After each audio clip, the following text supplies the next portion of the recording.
హల్లెలూయా. మాతో మీరు చెయ్యి కలపమని వీరిద్దరూ అడిగితే ఆయన అంటాడు, నీ మార్గము వేరు, నా మార్గము వేరు, నా రాజ్యము వేరు, నీ రాజ్యము వేరు బరబ్బా, నేను నీతో చెయ్యి కలపను అన్నాడు. అక్కడి నుంచి ప్రభు 2 మాటలు చెప్పేసి ఆ ప్రభు వెళ్ళిపోయాడు. ఈ ఇస్కరియోతు యోధ ఉన్నాడే, ప్రభు పిలవాల. ప్రభు ఎవరిని పిలిచాడంటే 12 మంది శిష్యులను పిలిచాడు, 11 మందిని పిలిచాడు.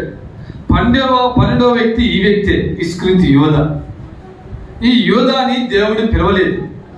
అతను ఏమన్నాడంటే, నువ్వు వెళ్తున్న మార్గం మంచిది, నువ్వు చెబుతున్న మాటలు మంచివి, నువ్వు వెళ్ళే ప్రతి అడుగు పరలోక రాజ్యానికి సంబంధించినవి కనుక నేను కూడా నేను వస్తాను బోధకుడా అని చెప్పేసి ఈ ఇస్కరియోతు యోధ ప్రభువుని వెంబడించిన వాడు. Praise the lord.